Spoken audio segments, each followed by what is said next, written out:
This is the Invite Health Podcast, and I am Amanda Williams. On today's episode, I am going to discuss the harmful effects of glycation. What is glycation? How is it impacting our health? How come more people don't understand glycation and the role that it plays in the human body? So I'm going to talk about all of that today and what you can do to fend off excessive glycation in our system. But before we get started, just a reminder to subscribe to the Invite Health Podcast today. You can leave us a review. You can also follow us on Facebook, Twitter, and Instagram, all at Invite Health. Remember that all of the information on today's episode will be linked in the episode description, and you can visit invitehealth.com/podcast for more information. So let's get right to it. Let's talk about the long-term implications of glycation. And to really understand what in the world glycation is, we kind of have to take a step back into the world of physics and chemistry and understand different reactions and what is occurring in the human body. So when we talk about different reactions, there is something known as the Maillard reaction, and this is the result of an actual reaction between, it's a chemical reaction between amino acids and sugars. So when we think about cooking and we think about browning foods, for example, this is an example of a Maillard reaction. When we're actually cooking our foods or browning the foods, and that sugar creates that charring type of an effect. And this happens when it's at higher heat. And this actually was named after a French chemist who is Louis Camille Maillard. And this was first described back in the early 1900s. And they were trying to recognize the impact of high temperature and what that was actually doing. Well, now that we understand a bit more about this actual reaction and seeing the way that these reactions create such a problem in the human body, and we understand that this dysfunctional chemical change, this occurs inside of our system, inside of the body. So within every cell, the sugar that the body uses for fuel is busy doing different things. And when you have this byproduct of this chemical reaction, this Maillard reaction, then what you end up with is something known as advanced glycation end products, also known as AGEs. So AGEs, we know, can be extremely detrimental to the human body. I always say when we talk about the impact of foods, and we talk about why we want to try to regulate our blood sugar and why we don't want to be having these horrible sugary beverages and high starch foods, because we recognize that excess glucose in the body can create these byproducts, these advanced glycation end products. And knowing that, we know that these AGEs can do so many disruptive things in the body. They damage the body's actual DNA. We know that they are directly correlated to oxidative stress and inflammation, and they can really harm and hamper the function of nerve cells, which is why when people think about diabetic neuropathy, for example, or diabetic retinopathy, so damage done to the eyes, damage done to the nerves because of excess circulating glucose. So all of these things are very problematic. We understand that advanced glycation end products can actually deactivate enzymes. As soon as we start to disrupt normal enzymatic pathways, we are setting ourselves up for a world of hurt. So we understand that these effects of advanced glycation end products building up in our system are definitely correlated in numerous age-related diseases. So I already mentioned diabetic neuropathy, so we understand the nervous system aspect, we understand the vision aspects, but we also have to look at the cardiovascular implications, looking at the impact on our kidneys. So every single system in the body certainly can be impacted by these AGEs, and we have to do what we can in terms of being able to fend off the harmful long-term effects of advanced glycation end products. So that's why I wanted to talk about this today. What I'm going to do is I'm going to take a quick break. When I come back, I'm going to tell you a little bit more about that Maillard reaction, advanced glycation end products, how they are forming in the body, and what we can do to offset their negative effects. We will be right back.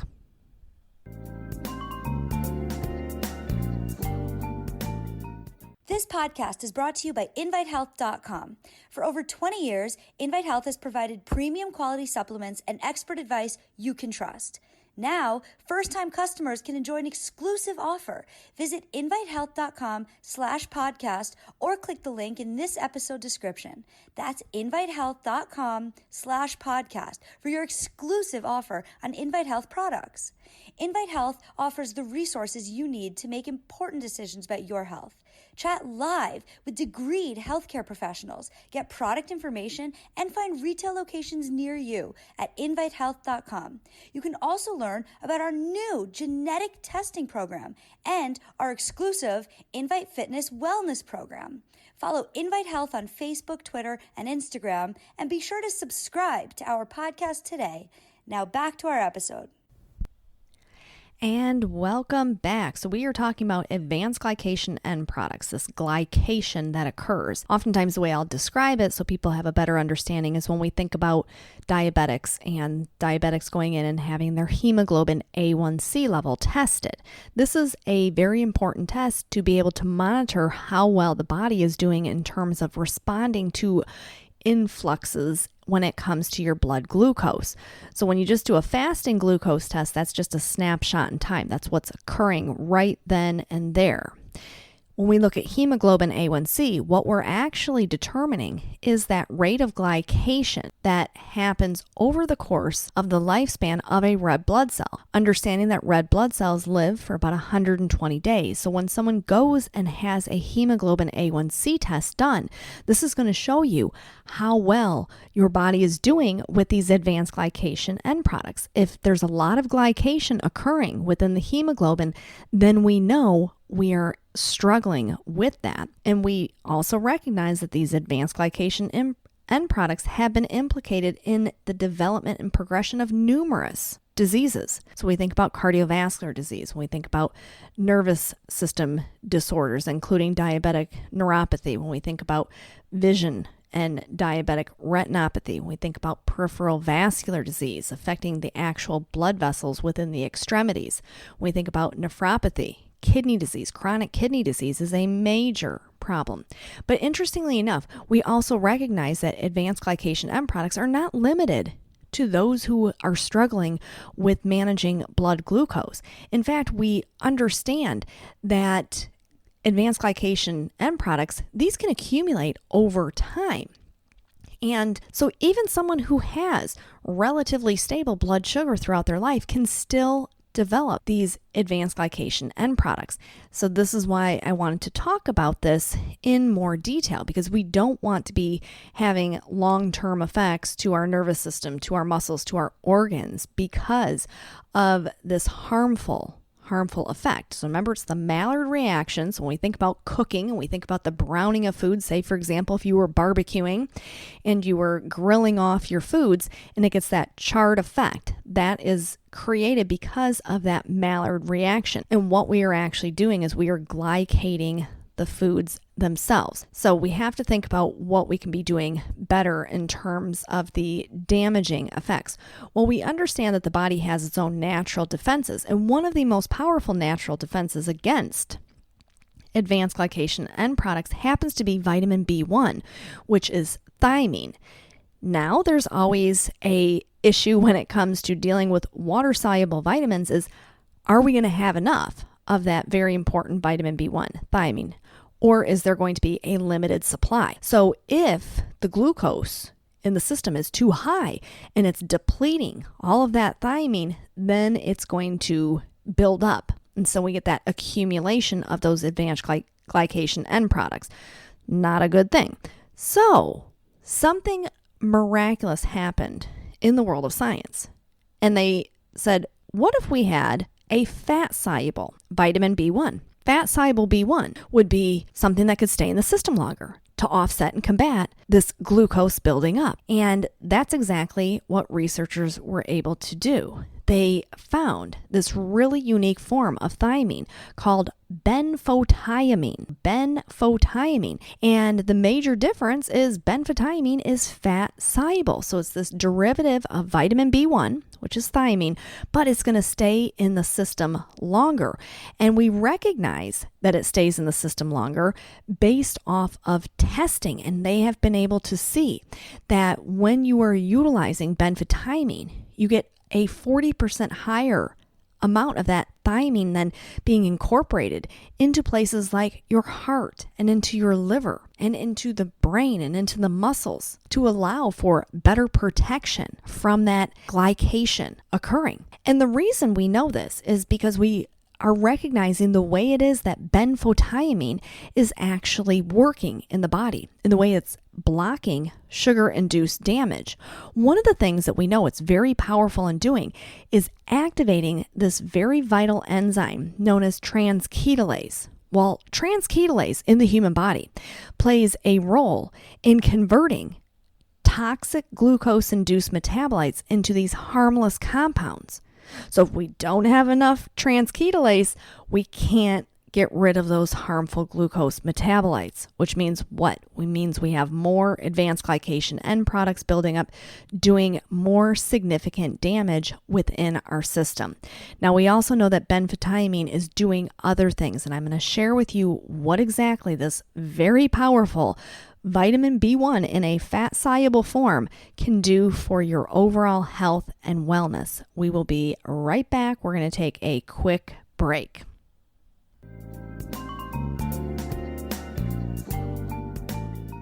This podcast is brought to you by InviteHealth.com. For over 20 years, Invite Health has provided premium quality supplements and expert advice you can trust. Now, first-time customers can enjoy an exclusive offer. Visit invitehealth.com/podcast or click the link in this episode description. That's invitehealth.com/podcast for your exclusive offer on Invite Health products. Invite Health offers the resources you need to make important decisions about your health. Chat live with degreed healthcare professionals, get product information, and find retail locations near you at invitehealth.com. You can also learn about our new genetic testing program and our exclusive Invite Fitness Wellness program. Follow Invite Health on Facebook, Twitter, and Instagram, and be sure to subscribe to our podcast today. Now back to our episode. And welcome back. Let's talk a little bit more about benfotiamine. It's such a fun word to say, but this is this very unique and very powerful fat-soluble vitamin B1. So standard B1 is water-soluble, and it goes by the name of thiamine. Fat-soluble B1 is known as benfotiamine. We understand its absorption is much greater into the system, which is key because we have to make sure that our thiamine levels are not being depleted by excess glucose. If it gets depleted and we don't have enough, then we are really going to struggle because we're going to build up these advanced glycation end products. So we know that benfotiamine's very important when it comes to activating that vital enzyme transketolase. So it's helping to get rid of all of those harmful glucose metabolites. We also know that benfotiamine is very beneficial in easing inflammation because it does so by means of inhibiting the activation of something known as NF-kappa beta, which is nuclear factor kappa beta. NF-kappa beta is a trigger for extremely dangerous inflammatory reactions in the human body. So if benfotiamine can downregulate that and impede the body's ability to activate NF-kappa beta, then we are in turn regulating a more proper inflammatory response. We also recognize that when we are looking at benfotiamine, we see the way it is working in multiple different pathways, which is why there has been so much research done, even in the setting of cognition and memory. So recent studies have shown that benfotiamine could be very beneficial in enhancing memory. The reason why is they were able to find that benfotiamine was disrupting the production of amyloid plaques as well as tau proteins in the brain. So if we're limiting the amount of amyloid plaque buildup and tau protein development, then that means we are helping to support our memory, which is why currently the benfotiamine is being studied for mild cognitive impairment and Alzheimer's. So this is a really interesting study that is currently being done right now at Columbia University. And I am very interested to see the actual outcomes, because if they can find through their clinical research that benfotiamine can be beneficial for the clinical application of things like Alzheimer's disease, wow, would that not be an amazing thing? To think that a simple B vitamin that has this modified structure, basically we now went from a water-soluble form to a fat-soluble form, and this could do so much and could provide this safe alternative to really target the biological and clinical processes that are linked with Alzheimer's disease. So all of these different things that we know about benfotiamine, and understanding that these advanced glycation end products that have been linked with cataract formation, for example, linked with chronic kidney disease, linked with cardiovascular damage, and not just in diabetics. And this is the part that I always like to stress. Understanding that many people throughout their lives can go through times where the body is producing excess glucose. If the body is stressed, if you go through times of fasting where the liver starts to kick out glycogen, that's the storage form of your glucose, then we could end up with times where we have excess circulating glucose that could then become an advanced glycation end products. And we've seen this across the board. We've seen different conditions that are linked directly with advanced glycation end products, leading to liver damage, leading to issues with joint dysfunction. So even when we think about arthritis, damage to your collagen and your elastin within the skin. So if the skin itself is aging faster, then we can also kind of look towards that barbecue effect. I always say, when we think about glycation, we think of that Maillard reaction, we think about a barbecue grill and that browning or blackening effect to the food. Well, if we have excess glycation that's occurring inside of our body, it's like having the inside of your body be that grill.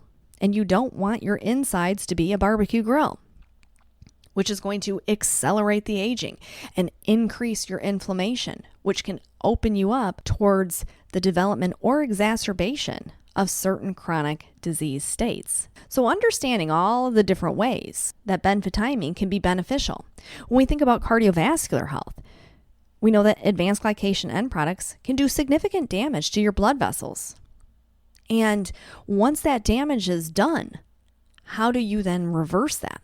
So this is why we always want to be doing the right thing to control oxidative stress in the body and to make sure that we have adequate nutrients and helping to support proper cardiovascular health. So the fact that we can target the removal of glucose by activating transketolase, powerful enzyme that benfotiamine can activate, which can help rapidly clear advanced glycation end products from the blood before it does damage throughout the cardiovascular system and into the kidneys, affecting your eyes, all of the different things that we know that the advanced glycation end products can really raise havoc within our system. So what can you be doing? That is the big question that oftentimes people will have when it comes to targeting glucose. We're going to take a quick break. When we get back from that break, I'm going to break down some ways for you to target that Maillard reaction inside of your system so we don't have this buildup of advanced glycation end product doing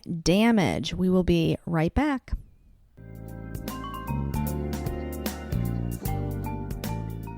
This podcast is brought to you by InviteHealth.com. For over 20 years, Invite Health has provided premium quality supplements and expert advice you can trust. Now, first-time customers can enjoy an exclusive offer. Visit InviteHealth.com/podcast or click the link in this episode description. That's InviteHealth.com/podcast for your exclusive offer on Invite Health products. Invite Health offers the resources you need to make important decisions about your health. Chat live with degreed healthcare professionals, get product information, and find retail locations near you at invitehealth.com. You can also learn about our new genetic testing program and our exclusive Invite Fitness Wellness program. Follow Invite Health on Facebook, Twitter, and Instagram, and be sure to subscribe to our podcast today. Now back to our episode. And welcome back. Let's talk about what we can do. We know that when it comes to excess glucose in our system, that's not a good thing. That's why we want to try and adhere to a Mediterranean style diet. So we're getting adequate fiber, which can really help to regulate better blood glucose response. We also recognize that in settings of chronic disease states such as diabetes, such as metabolic syndrome, if you do know that you have some insulin resistance that's occurring, you can do this. You can have blood tests done. You can have your hemoglobin A1C level tested on a regular basis. Even if you're not a diabetic, it's always wise to do that. That can give you an indication of the rate of glycation. You can look at your fasting insulin to see, are you at a greater risk because your insulin response is slow or delayed? These are things that you could certainly do on a regular basis, on an annual basis for sure. When you have your annual physical, you can have these things done. But we have to be able to address this. And this is something that, for me, I turn to benfotiamine. We have a product called Nerve HX, which contains just benfotiamine, just this unique form of vitamin B1. And I turn to this often for a variety of different health concerns that people have. For some, it may be that they do have a history of blood sugar issues, such as diabetes or metabolic syndrome. It may be that someone has concerns with kidney health. I may turn to this because someone has a concern with their cognition or their memory. So there's a lot of different reasons as to why people would want to utilize this. Now, just when we think on the side of cognition and memory, this is just a little interesting fact. We know that vitamin B1 in particular in severe alcoholics, and people used to always use the word punch drunk, but for someone who, abused alcohol and ended up with neurological issues because of that excess alcohol intake, they've been able to correlate that to, once again, an insufficient amount of vitamin B1. So the brain itself gets stripped of all the B1, and then you end up with all this harmful glycation that occurs, which can then impact the cognitive abilities. So this is something that we know. We know that in Europe, for diabetics, benfotiamine is actually used as a prescription medication. And here in the United States, benfotiamine is a supplement. So you can use it as a supplement, like a vitamin or a supplement. So you're getting this really unique form of vitamin B1 to really enhance the way that your body is helping to activate transketolase to get rid of those harmful glucose metabolites. At the same time, we're helping to offset the negative impacts of oxidative stress. So there's a lot of different utilizations across the board when it comes to benfotiamine. For many people out there, when they talk to me about their different health concerns, I usually will turn to vitamin B1 in this form, this benfotiamine, because I find it to be so beneficial across the board for so many different people. I mean, just the fact that we know it can help to fend off oxidative stress, that it can help to enhance our endothelial function throughout the cardiovascular system, help to enhance blood flow throughout our system. There's so many different ways in which benfotiamine can yield these positive benefits. So just for heart health, brain health, kidney health, liver health, nervous system health, it is a wonderful form of B vitamin for pretty much anyone out there who has concerns with trying to age in a healthy way. So our product is called Nerve HX. It's this unique form of vitamin B1. There's so much science and research out there and some really interesting scientific studies done utilizing benfotiamine in a variety of different health realms. So looking at it in the setting of cognition, looking at it at the setting of kidney damage, looking at it in the setting of damage in the body brought on because of uncontrolled diabetes. So there's a lot of research out there really backing and supporting the benefits of benfotiamine and all of its different utilizations. Anytime that we can support our cells and keep our cells protected from DNA damage, that's always a good thing. Anytime that we can help our collagen, which is the number one protein found in the body. Anytime that we can support our joints and support our kidneys and support our heart and our eyes and our brain, we must be talking about something pretty powerful and something pretty important. So benfotiamine, fat soluble vitamin B1, definitely check it out. Thank you so much for joining me today and tuning in to the Invite Health podcast. Remember, you can find all of our episodes for free wherever you listen to podcasts or by visiting invitehealth.com/podcast. Make sure that you subscribe. You can leave us a review. You can follow us on Facebook, Twitter, and Instagram at Invite Health. We will see you next time for another episode of the Invite Health Podcast.